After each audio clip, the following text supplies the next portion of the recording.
everybody, and welcome to Plaid Stallion's Toy Ventures. And we've got another unboxing episode, and this is from the knockoff collection that I have been purchasing quietly for several years, actually, before I even started this channel.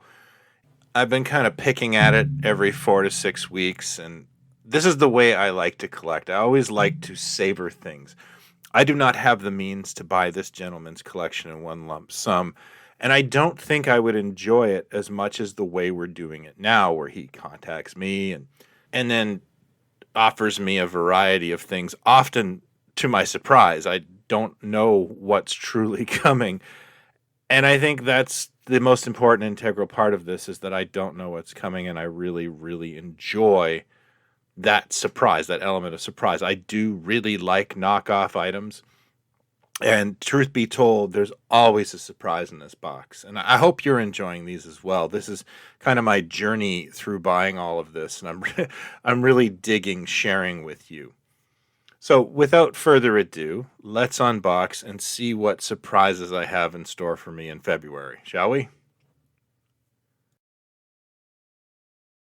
So the first thing I've got here is the Secret Agent posable figure, and I'll let Cambot do a still store of this header card, which is magical. It is clearly supposed to be Roger Moore, although I think that's supposed to be like the Saint.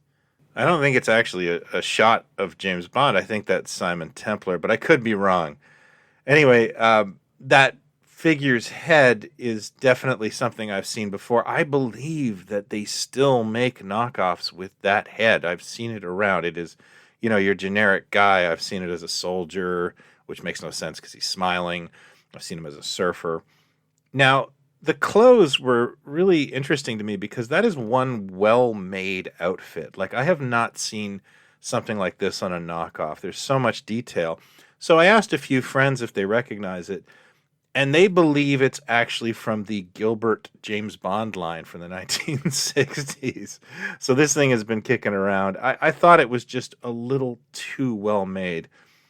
And as a bonus, I have a companion piece, and that is the Special Agent Special Mission Accessory Pack. And this is a bunch of generic stuff I've seen before, including the skis and poles that were included in that Lex Luthor I showed last time we did a knockoff box. There's some dynamite and that generic white rifle you see on a lot of knockoffs, including, I think, some of the stuff I have in the show. I've never really gotten an accessory pack before, so this is kind of special.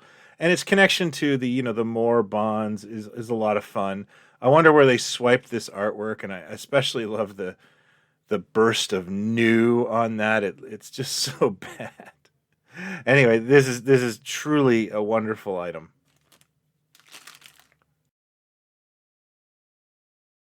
The next item in this is a doll called Dolly Bird Fashion Doll. You may be wondering why I'm buying fashion dolls. Doesn't seem like I'm the type. Well, it's because her outfit is actually from the Palitoy Mego Space 1999 series. That is Commander Koenig's top, not his pants. I guess they didn't have that, so they tried to kind of like pass this off as a dress with her belt. This is a very common thing to see out of Mego, especially. A lot of Mego clothing, discarded Mego clothing, ended up on fashion dolls, including stuff from Planet of the Apes, The Wizard of Oz, the World's Greatest Superheroes, and even Star Trek and Logan's Run, believe it or not. This is the first time I've ever seen this.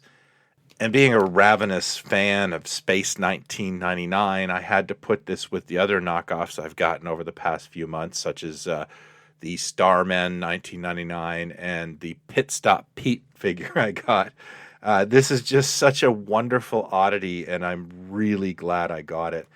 Her boots are white Mego superhero boots cut down. I don't know what figure that's from, but it's obvious this is just one of those overstock fashion doll situations, and this is the most unique one I think I own.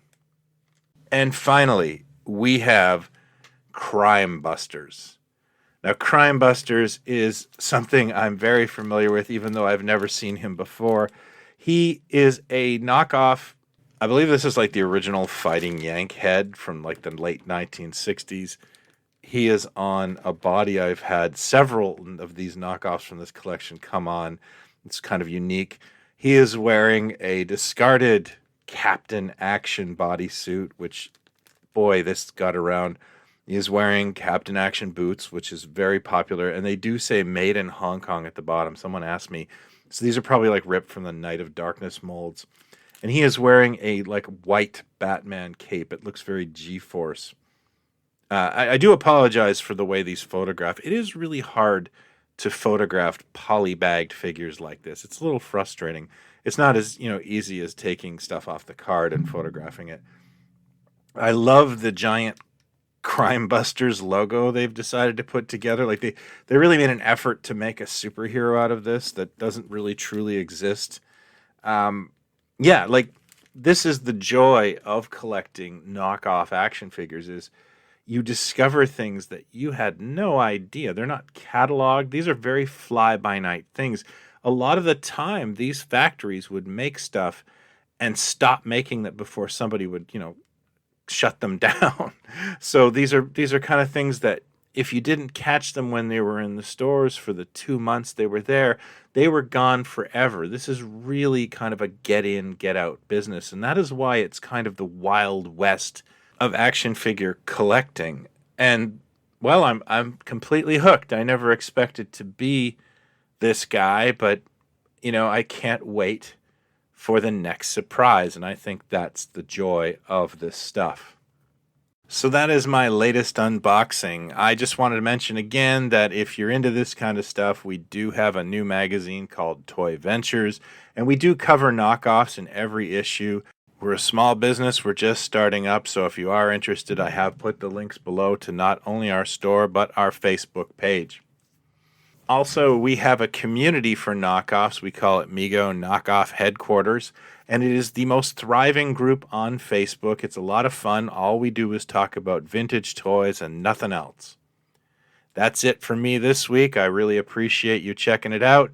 If you're new to this, I hope you'll consider hitting like and subscribe. Till next time, folks, talk toys, not others, and be well. Cheers.